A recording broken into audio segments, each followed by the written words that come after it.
So, just a sec. Hi, everyone. Let's do this again. Um, Stupid LinkedIn. Okay. Hi, everybody. We're live. Mike here once more from Immigrant Hub, Germany, the company behind Settling and all the stuff which we do in the diaspora space. Today, we'll be talking about a very important topic, remittances, that we make, those of us living abroad, that we make back home, how we can turn remittances into something more sustainable, into deals, better investments, building stuff. Um, when you spend money, you don't get it back. But if you let money work for you, then it can actually do something. And we genuinely believe that we have the power to make money work for us. Today, we are going to be talking about how we can make the remittances sent back home to work for us and turn them into something more sustainable. Before I proceed, I'll let my co-host, who has dug deep into this topic, yes, to give us a brief introduction to set you up for the conversation. So I ask you, wherever you're watching this from, to please stick around, try to engage, and let us have a meaningful conversation this morning. Michael, over to you, please. Yeah, thank you so much, Mike. Okay, you've already chosen Mike while I go with Michael. Yeah.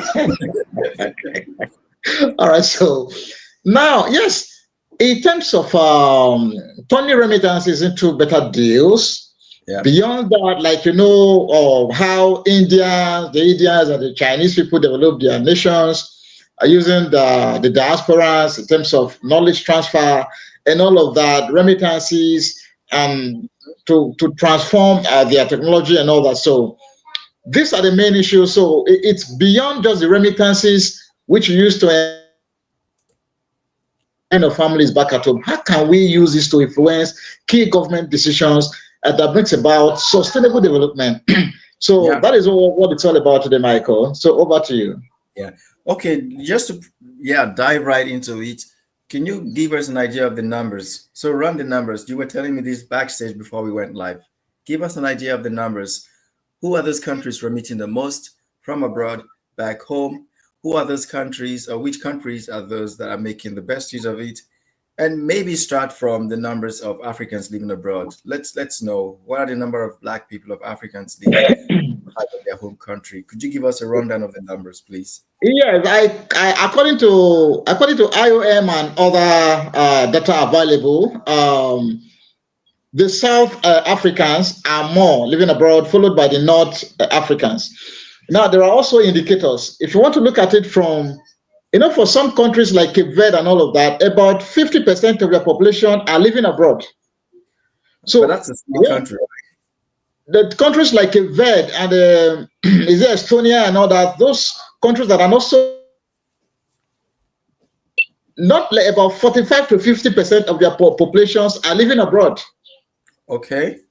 So if you want to look at that now, if you want to use that as a yardstick based on that placement, you could say that on the list, they are first on the list of those living abroad, countries living abroad. But when you want to look at the population size, like I think there's a record from the Nigerian data of statistics or whatever, you have about 17 million Nigerians living abroad, which is about 10 times the population of some of these countries, because for some of them, just about 1 million people. Yeah. So exactly. based on that, but if you want to look at the size, Nigeria as a country is the second largest country with Black people living outside their country. That is following after Brazil. Brazil have the largest population of Blacks living outside the African continent. Yeah. So closely followed by that is Nigeria, living outside the Africa continent. Okay. But when you now look at this, when you look at the FDI, in terms of FDI, Egypt alone has it's over $40 billion foreign direct investment that they have been able to attract to their country. So what this tells us is beyond the number, beyond the quantity, quality is very much important. Yeah. Then you want to see how much, beyond also putting quality aside, the citizens' commitment to their country is also another thing. Yeah. Because if you look at the remittance, in terms of the remittances, Egypt again comes first with about $22 billion thereabout per according to the year. record for 2024. That is Yeah. closely followed by Nigeria, that is about slightly over $19 billion in terms of remittances. Now, but in terms of foreign direct investment, Egypt again leads with over $40 billion in terms of foreign direct investment that they attract to their country. I know when you talk about foreign direct investment, is about the full putting your presence abroad into full use by engaging with government and key policymakers, influencing international trade policies, even immigration, and all other things that now transfer of knowledge and skills and technology and all that, which the diasporas will now have to engage with their Yep. host nations to influence certain things to their country. I think I Yep. want to believe the Egyptians have done very well in this regard, and you can understand why all the figures are favoring Egypt. And also, just to say that from all in terms of foreign direct investment and remittances, it again favors majorly the North Africans, Morocco, Egypt, Tunisia, and Yep. then part of West Africa, and then South Africa, which is like the Zimbabwe. So I don't know if you play these things, what could be the distance? Is it like if you relate it to the development in India and China, where they have more cultural infrastructure, better organized cultural infrastructure abroad that engage with their host nations and them, which now transmit into development in their home, transfer of skills, even their resources are better directed on sustainable development area that brings about truly sustainable development. So that's why what brings about this is how can we beyond sending stipends back home, like they normally say in our local language, don't teach people, don't give people fish, but teach them how to fish. When are you guys living abroad going to start making sure that we now not just teaching us how to fish, we build fish ponds back at home and then teach Yep. the people how to Yep. trade and catch these fishes? I think it's just about being intentional, and understanding the power that we have. If the remittances going from abroad back to Nigeria and other African countries is in the several billions of dollars on a yearly basis, just pure remittances, this can actually be structured into something more sustainable. Personally, for me, I believe in teaching people how to fish because you cannot always give them fish. Um, it's not only not sustainable, but also it's not very practical because how long can you keep doing that? And if you give someone $1,000 today, would you give them tomorrow again? And not to mention that it's just going to keep coming. So, anyways, cut long story short, um, for me personally, I am doing this already. For every time, my conversation always is if you ask me for something, whether immediate family, friends, um, I would, I am, I'm more encouraged to send something when I know you're going to use it to do something. Of course, there are emergency cases, but in general, my default strategy always is um, do something. My default strategy always is that I want to know what are you doing with what I'm giving to you? What are you doing? Because what happens when I'm not there anymore? So I guess it's one something that we need to speak more about so that people living in diaspora understand this. Of course, a lot of people are doing it already, but it's just a small fraction compared to the total number. So in general, we need to understand that this is not just good for us, but it's the best thing that we can actually do, for our countries. Why? Because we stand in a position to bridge that gap. So that transfer of funds, of skills, of investment, of resources, of networking, we stand in that position to bridge that. And again, this is also what settling is trying to do in the sense that um, find a platform where you can have meaningful conversations around cross-border relationship, literally. And when you think about it, the approach is this. Um, we are approaching it from the ground up because nobody flies from heaven to go abroad. Something brought you started from somewhere. Either you're a trainee, a student, professional worker, you joined your family, but somehow you go. And I think by default, the largest number, just in terms of numbers, is at the very bottom are students, international students. And that's where we are starting from to see that, yes, when you want to explore opportunities abroad, start from here. Now, the idea is this: you go from this ground level, you already go through a system that informs you about what to expect. And also aligning with this type of conversation that we are having, you already have the right thought process or the mindset such that every step of the way you are relating back with people.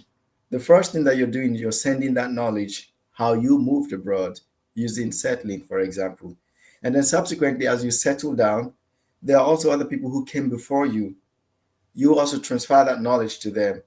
As you're climbing up the ladder, you are already understanding that, okay, hey, at this stage, I have the right resources, the network to do ABC. How do I set things up? So you identify the potentials or the strength that you have on the side, and then the strength on the other side. And you begin to see that you are a facilitator. So you're not just every month sending XY amount of money back home, but you're sending something much more valuable. So to come back to your point, uh, my response is that people are not conscious about the fact that they are sending money abroad. And they don't even know that they are sending money abroad. And they don't even know that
Can you hear me? Yeah, I think that there was. Can you hear me? Yeah, I can hear you now. Oh, There there was was a a slight terrible glitch. break in Yeah, yeah, transmission. yeah. Okay. Yeah, there was a serious break in transmission. Anyways, guys, we're back. So my point is this: we have to be intentional about it. We have not been intentional about it, and it's because we don't see the benefits. And our approach is to see that this is it's a long-term vision.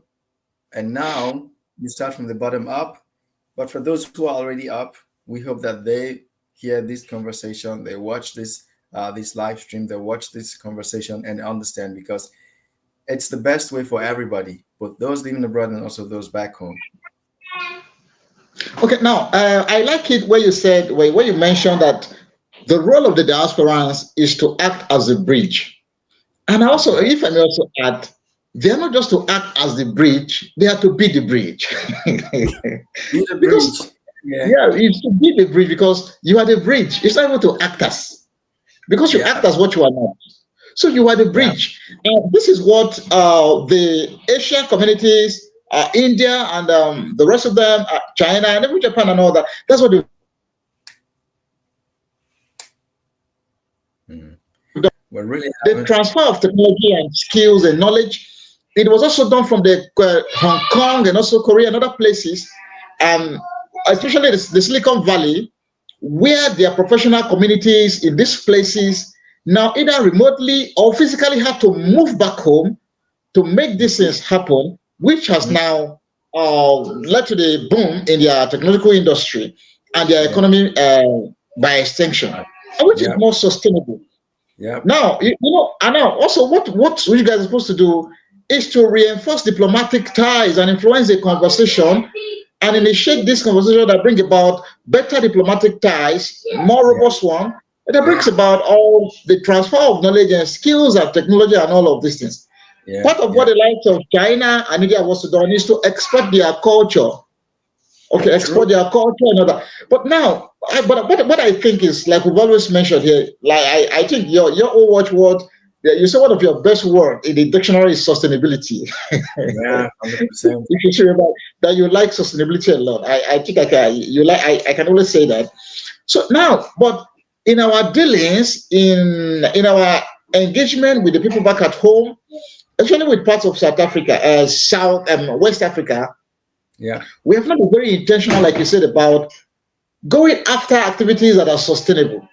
Like, yeah, footballers. If you look at the list of remittances, the likes of Senegal and Ghana and all of that, they are also there.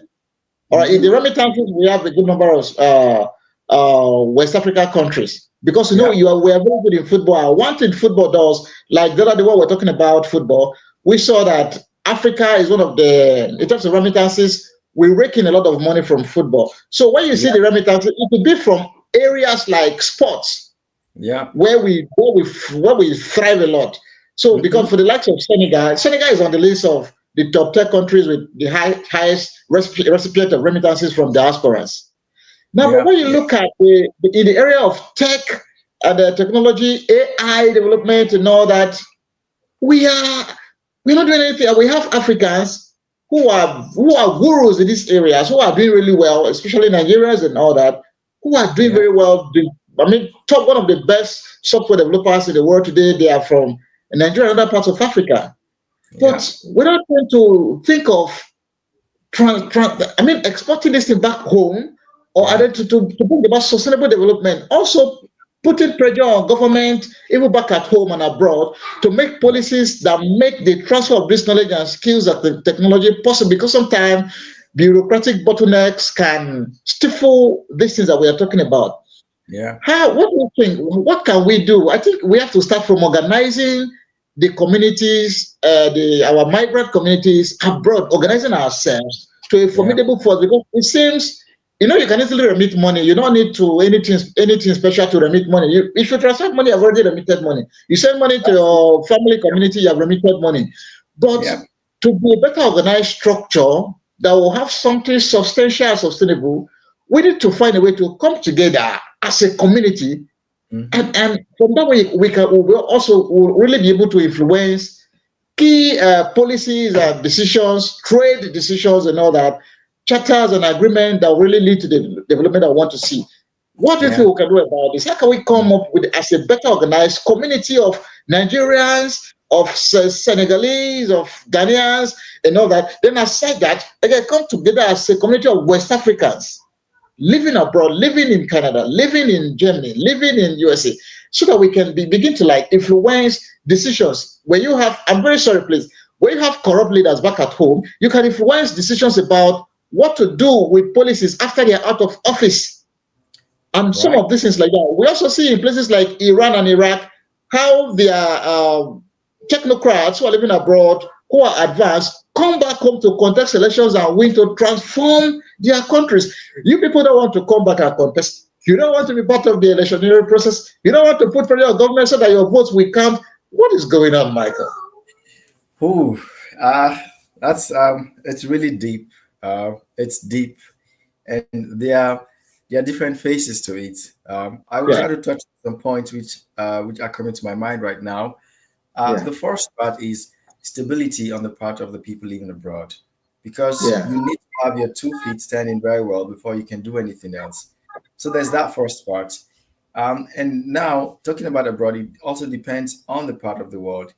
I think to a large extent, we've had quite some successful cases of, transfer of both knowledge, technology, investment from the USA to Nigeria. When you think about the top startup companies in Nigeria and other parts of Africa, you find out that most of them were like literally US based, influence back into the continent. And that also goes to tell you about the stability of migrants living in the US. And then when you are very stable, then it becomes easy for you to have influence and be able to do stuff. So I think on that hand, we already see progress there. The same also extends to some it also extends to some levels to diasporas in the UK, but for sure, more can be done. Now, when it comes to Europe, it's not really the case because the the foothold of Africans living in Europe, like in Germany precisely, is not as strong as you would compare it to the other parts of the world, so the US and the UK. Now, what we're seeing is this: A, the number of Africans moving abroad will keep increasing, no doubt, which is like a double edged sword in the sense that, on one hand, we're talking about Africans going back home to do stuff, but then more people want to leave the continent because, yeah, of the situation.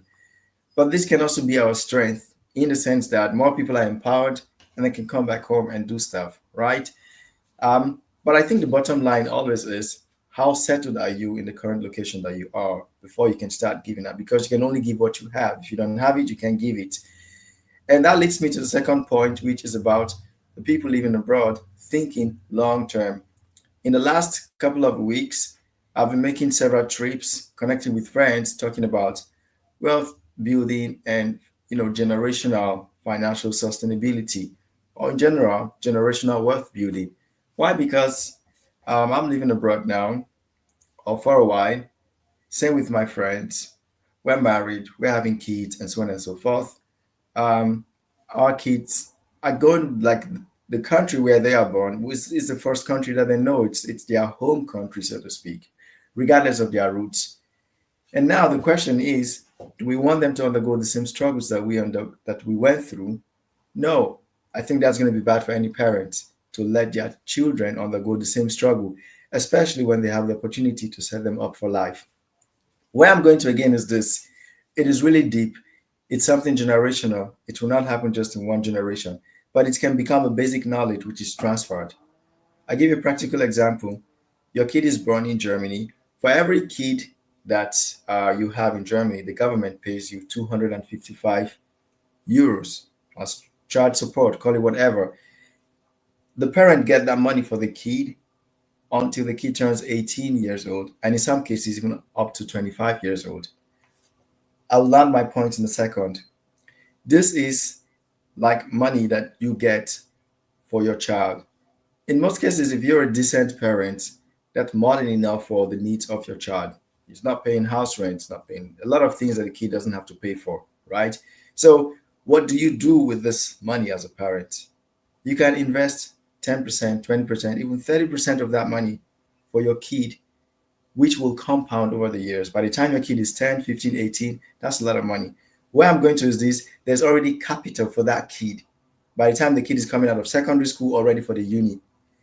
I'm using Germany as an example because this is where I am, and I have a lot of knowledge about Germany. That kid already has some capital which the kid does not necessarily need, because we're talking several hundreds of thousands of euros if you invest it wisely, right? Now imagine 1,000 African parents did this for their kid. By the time their kid are 15, 18 years old, and they have that amount, probably close to €1 million each of them. That's a lot of money that they have. Now, coming up talking about coordination, if we are able to coordinate so well and with that numbers, I think we have all the investment that we need to begin to really do something strong. And I mean, I'm putting the numbers to 1,000. There are hundreds of thousands of Africans living in Germany and in Europe at large, that this same system, which I just mentioned here, exists. To land my point, we have the resources, we have the means. I think what's missing is just the planning and the coordination, but above all, long term thinking. Because right now, you look at it, you can't solve the problem right now, but you have two options: begin to plan towards it, or you don't do anything at all. The latter option is not the best. You have the means to do it, and you can start thinking right now. I just give one example of a practical way that we can go about it. It's not going to happen in 5 years or 10 years, but in 15 years, maybe something would happen. But between now and then, the best that can happen is having this conversation and the people who already have the means to start doing things. My company operates, here in Germany and also in Nigeria, and then partly from Ghana, and I have guys working also from Kenya. There's already that transfer of skills and knowledge. but of course, it's very small compared to what we need to do. So I think the bottom line is carrying the people along right from the scratch, because we have our strengths and our weaknesses. The strength that we have from Africa here is the numbers, the flexibility, the consistency, the availability. And then on this side, we can also leverage on, say, the transfer of more skills, more knowledge. There's also transfer of knowledge coming from that side. I hope this makes some sense, but my point is, it is deep, but we do have the means, we have the resources, and it's long term. Yes, thank you so much, Michael. You've mentioned a lot that no matter how little, there's a lot. And like you said, we're already in the problem in most parts of West Africa and Africa at large, Central African Republic and all that. Now, but the point is, if we do nothing now, it can only get worse. But if we start planning in the short term, in the mid-term, and in the long term, then we're already on track. So doing nothing at all is very dangerous, as it were. So now, the issue now is, we know, to be fair to the diasporans also, I think, like I said, the problem has been that coordination, that forming a very formidable community of Nigerians living abroad, of Ghanaians living abroad, and so that now you're able to come together regardless of your tribe or ethnicity, and then you have a single voice, which is objective, which is progressive. You want to see progress, you want to see the country move forward. I think this is what it's lacking. For instance, now, we've seen you could have a group of Yorubas who are doing their thing, you could have a group of Igbos, or if you go to Cameroon, a group of Northern Cameroon, a group of Southern Cameroon. If you go to Ghana, it's like that. So, but coming together as one single unit, formidable community infrastructure that is able to, if you have one piece of wood and then you have 5 sticks or piece of firewood, the fire that will come from the 5 joined together is definitely going to be more. The impact is going to be more than where you have one. Like there's a saying in my village that a strand of the broom cannot sweep, but when you put strands together, it forms one thick, the piece of whatever that is able to sweep more properly. So that's what happens where you have individuals making serious effort, like people like you, to be fair to you, the effort you make, all these things we do every day. And there are people like you also who have also sent money home, who try to empower their family members. Okay, maybe in partnership. Okay, brother, I want to do so. Okay, what can we do? I'll bring this to there. You do this, running business with them. This is happening. We also hear stories of, I know of a man who came home, invested in poultry farming, big farm. He was such a good guy. And somehow, before you know, he dies in an accident and just dies like that. So the stories are so many of people who come. And so where some of you who are there hear these stories, then you just hold back. I don't want to go and expose myself. So that's why I celebrate the courage of individuals like you who are doing so much and say, no, we must change things, the way things are. We can't sit back like this. So it is already clear that coming in as individuals with all these remittances of what you bring back home, your community school is bad, you send money to fix it, that it is not sustainable. If you build a school that the government is not paying the teachers, you cannot come and recruit the teachers and be paid them. But what you have a good structure, but without teachers. This is the implication of working as at individual level. So we have to come together as a community, formidable community, who influencing decisions back at home, and also influencing decisions in our favor, in the favor of the country from our host nations. I think there's just no way no alternative to this. Because you will hear of investors who came home, either they get picked up and all that. So now, because of that, a lot of you are running back. But instead of running back, if we were to be one formidable force, a community that is closely knit together with a common objective and goal, now what you do is, okay, this is security. Why are we not making headway? You can put government in pressure because it's something that government can address. It sincerely is not beyond government. Now, as a community, you can say, no, we hear so. You can begin to liaise with your true diplomatic ties. Maybe sometime, okay, we want weapons as a nation, maybe like Nigeria, and maybe the whole social say we know. We won't give, there's a role you can play as a bridge, and they're coming in to say, okay, no, so I don't to influence decisions. So that now this security can be, because we want to bring investment home. Even in India, Mhm. in China, much of those investment, the president is struggling with a foreign direct investment. With all these trips, a huge amount of money spent, and that's what is happening with most countries in Africa. Kenya, Uganda is trying with that. Ghana, especially West Africa countries, are the worst hit with when it comes to foreign direct investment. And maybe it could be tied to the insecurity and weak institutions and systems. So, Mhm. as the Mhm. reference, what can we do about these things? These are the problems we have identified as a community of Nigerians, Ghanaians, Cote d'Ivoire, Ivorians, and others living Yeah. abroad. These are the Mhm. problems we have identified. What can we do as a people here, as a bridge now, to close the gap, and then so that also home can be comfortable for us? Because, like they say, there's no place like home. Yeah. Yeah. Yeah. So at the end of the day, this also goes down to the individual to make the decision and, um, yeah, take the action, so to speak. In any case, you can a lot faster if you have the right information. And I believe that's what we're doing here. On one hand, we also understand the the concerns of the people and then find ways to address it. I give an example. If you're concerned about security and that this makes you not want to go home because you're scared ABC will happen, well, you have the option to do things that would not require your physical presence. What's interesting is that whereas there are some people who like to do things from a distance, like remotely, because of whatever reason, including security, there are also other people who are a big fan of on site presence. So at the end of the day, you have people that have their different preference still add up together to make things happen. Um, a good friend of mine and a business associate, Abel from Next Edge Technologies, he's a big fan of doing things on site. He travels every time from Germany to Nigeria. He's into teaching young um, Africans how they can learn digital skills that's going to be valuable for them when they move abroad. And that's right there, the knowledge transfer that we're talking about. Abel has been working as a DevOps, as a software engineer, as a cloud engineer, security expert over 10 years now. And he recently launched his company and he's very focused. He knows what he's doing. He's targeting kids who are in secondary school, undergraduates, who maybe are planning to move abroad, maybe not, but his goal is to equip them with the right digital skills that they need to get them ready for the job market within the digital space.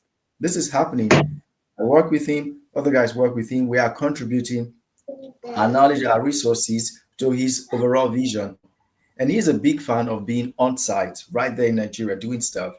Hopefully, he's going to land a government contract very soon, which will also shoot him up.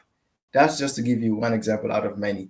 My point being, and this is actually going to people in diaspora, if you're concerned about security issues and whatever logistics, you can also do this from a distance. You can collaborate with people who are doing it on site, who have the means and the courage to travel, because there's a big difference between trying to coordinate things from a distance and also being there.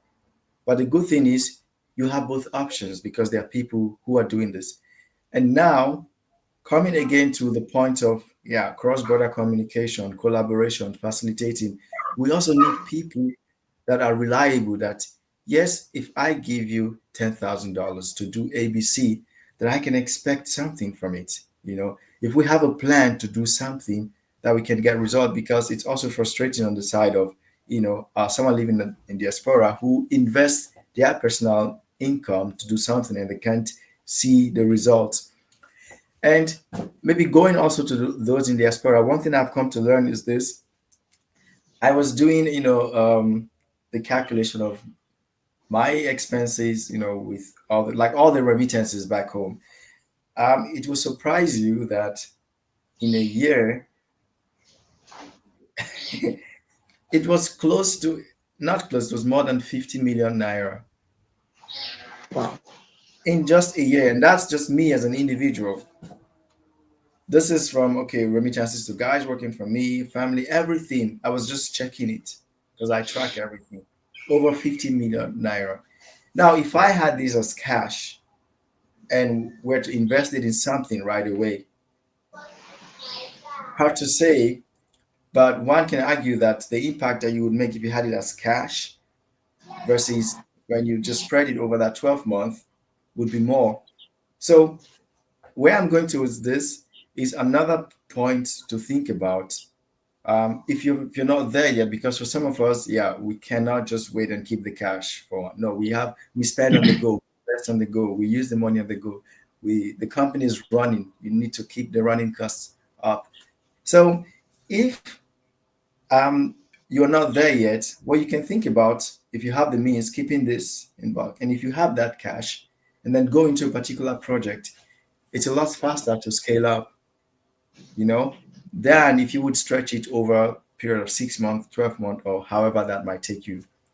My point being, A, we need that unity, the people to come together. There are hundreds, if not thousands, of groups and associations here in Germany, for example, for different African whatever.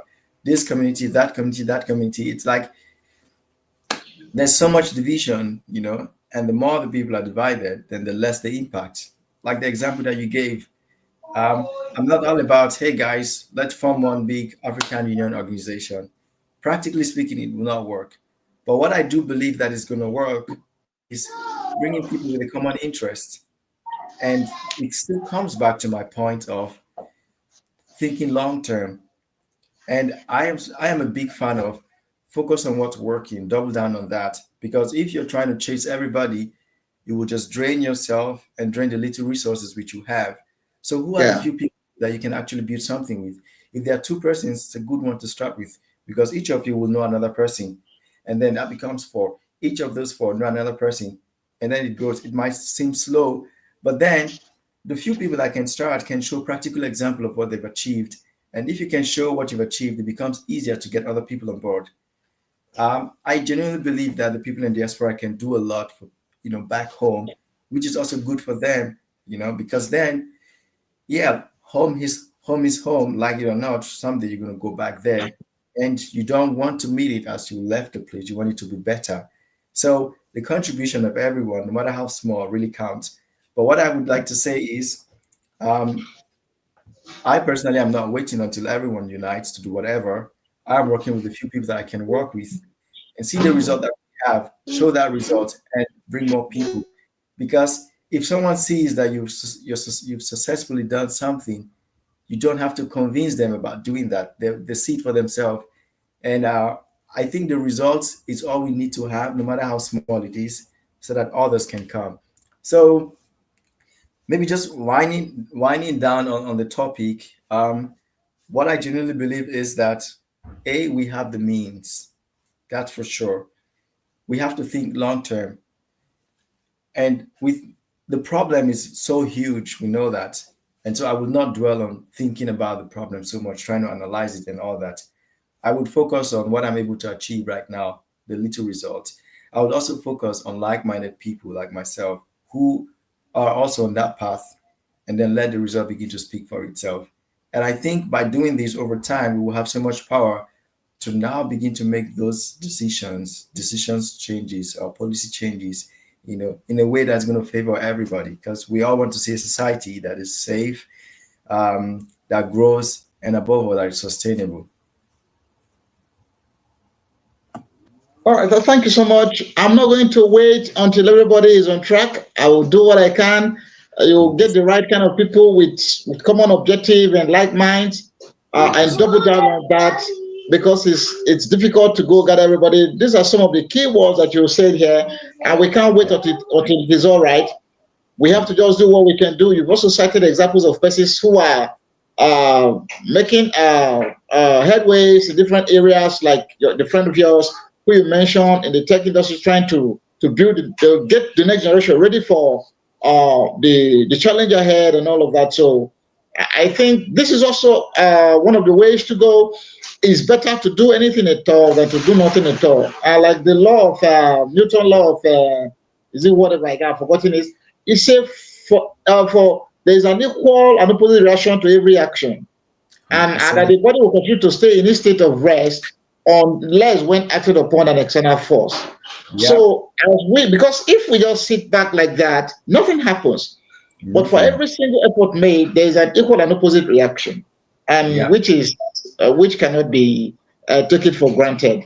And so, Yeah. well, I think to round up, the way to go is what you've just said. But aside that, we know if there's security issue at home, it's not just to run away. It's to find a way. How can we also contribute to resolving this security problem? We have security experts who are from Ghana, who are from Congo, who are from Senegal, who are from Sierra Leone, who are also helping other nations to solve their problem. We have Nigerians in the U.S. Army. We have Ghanaians in the U.S. Army. How are you guys getting this done? Is it that nobody is allowing you to come and, use this knowledge of what you've gained over there at home, or like you just paid from a distance and then you are frustrated, you want to help, but you don't know what to do? But did you cry out? And not like that. We can't just sit back like that and watch things get spoiled. Because if you're already in USA, if you're in Canada, if you're in whatever, you have families still back at home. Maybe your brother or one or two of your brothers and sisters or your friends, and all that. So you're already abroad, but even if you're not decide it's not your home. Yes, where you're living now is not your home, and most likely you're going to be spending the rest of your life there. But still, you have your roots somewhere.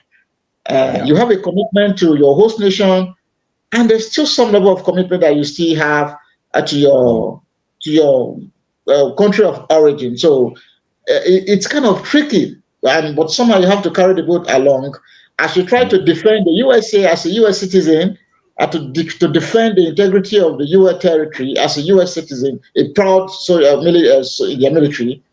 You also have a country back at home that are struggling with insecurity and all that. So, but what can you do? I think these things, we have to be very intentional, like you mentioned at the very beginning.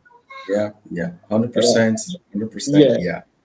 So to conclude, on the part of settling and what you are doing at Ojirasoft and all of that, how do you think this is connected? Just to your final words. So essentially what we're doing is, again, I'm a big fan of sustainability. I want to see that if you start something and if you're on a mission to do something, that you can actually achieve it and build on top of that and keep on growing. So what we are doing at Settling is having a platform that when it comes to migration, this is the go-to place. Because everything that we are talking about now, remittances from the diaspora back to Africa, it's all on migration because you moved from a location to another location, you've had different experiences, you're remitting back home, and so on and so forth. So we at Ojirasoft are developing Settling to be that platform that you can have every conversation around migration. Today, we are focused at the grassroots where it all begins. People moving to study, for training, to work, and so on and so forth. But of course, we know that there are way more people that are past this stage that are settled and all. You need to use Settling as a platform to connect with the young minds that are coming up. We are at different stages, in our migration journey. And even though you're settled, it's still a journey for you. Why? Because there's always something to do. There's always something to do. There's always something to do. And that's what we've did at Settling. So it's a platform that you can come and have conversation around different topics that touch you as an immigrant living abroad. What is it that you want to do for yourself where you are today?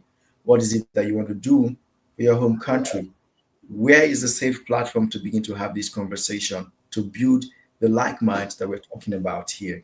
And that's what we at Ojirasoft are doing on Settling.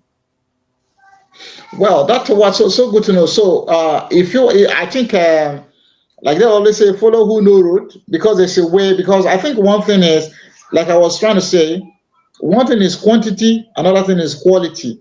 You can have more number of persons living abroad, but how did they get abroad? What are they doing abroad? What is their earning per month? Okay, what kind of work are they doing? Are they suitable for very professional, high paying jobs and all that? So I think when you go through a platforms like Settling, you get the right kind of information that makes you to get what you truly deserve. Because sometimes information is key.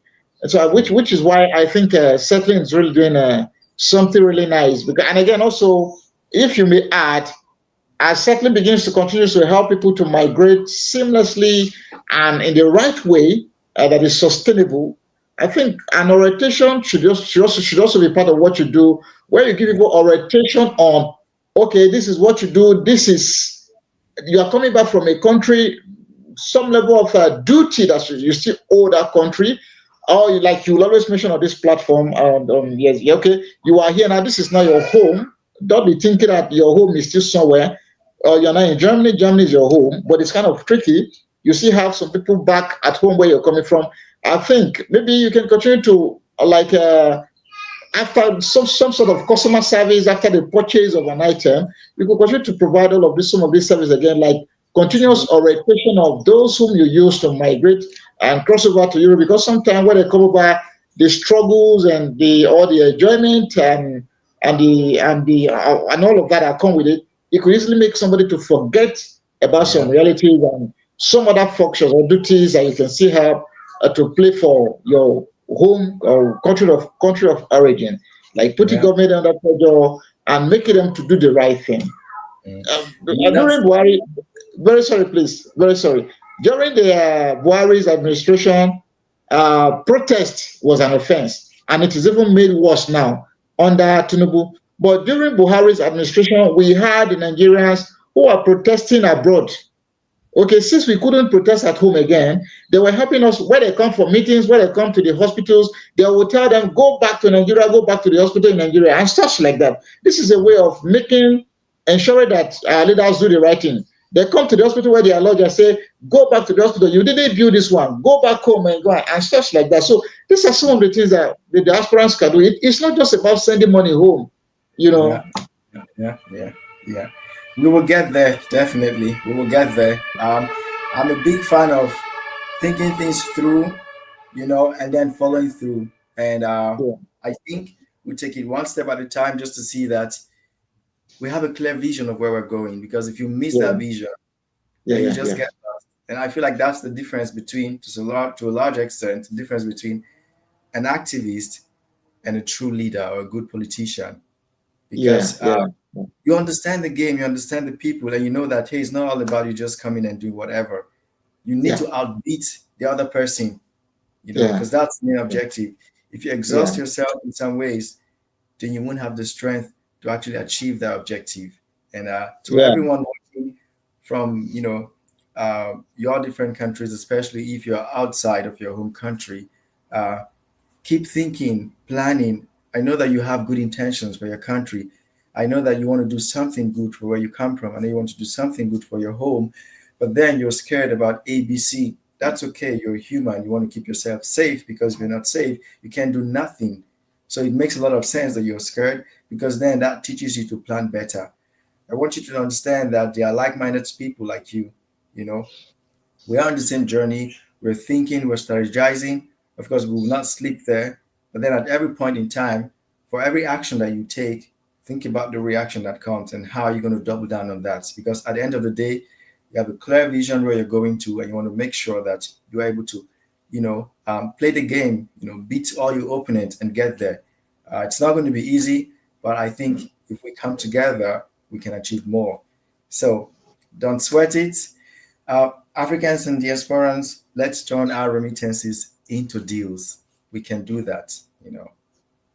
Thank you, yeah. everyone, for watching. Thank you so much, my co-host. I think this was a great topic for us to have today. If for nothing, let's just set the mind of the people to start thinking and strategizing. All right. Thank you so much for all your thoughts today. It's been a wonderful time with you, Michael. And like you said, beyond the words, we have to swing into action. And like you said, it has to be taken one step at a time. Otherwise, you Yeah, exhaust yourself and everything will just crash.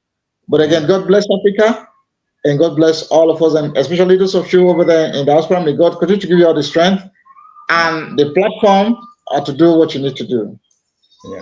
If you're not on Yeah. Settling, I do encourage you create an account on Settling, sign up, get in touch with us. What feature would you like to see on the platform? Right now, it looks really basic because we want to start with the most simplest thing. We're creating a space to have this type of conversation.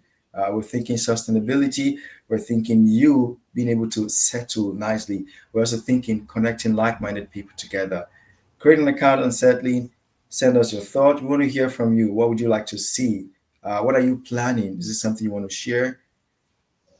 Let's see what we can do together. I wish everyone a nice Saturday morning, afternoon, evening, wherever you are in the world. I am in Germany. My co-host is in Nigeria. We're trying to connect both worlds, home and abroad. So our opinions might not always be what you expect, what you want to hear, and that's why we're having the conversation, a safe space where everyone can actually, just voice out. So we'll hope to hear from you soon. Leave your comments and thank you once more, Michael. I wish you a nice Saturday until we speak again soon. Yeah, thank you, Mike, and thank you very much, all our audiences across all the platforms who have taken their time to join us today. Please keep the conversation going and have a lovely weekend ahead. Bye for now. Cheers, guys. Yeah, cheers.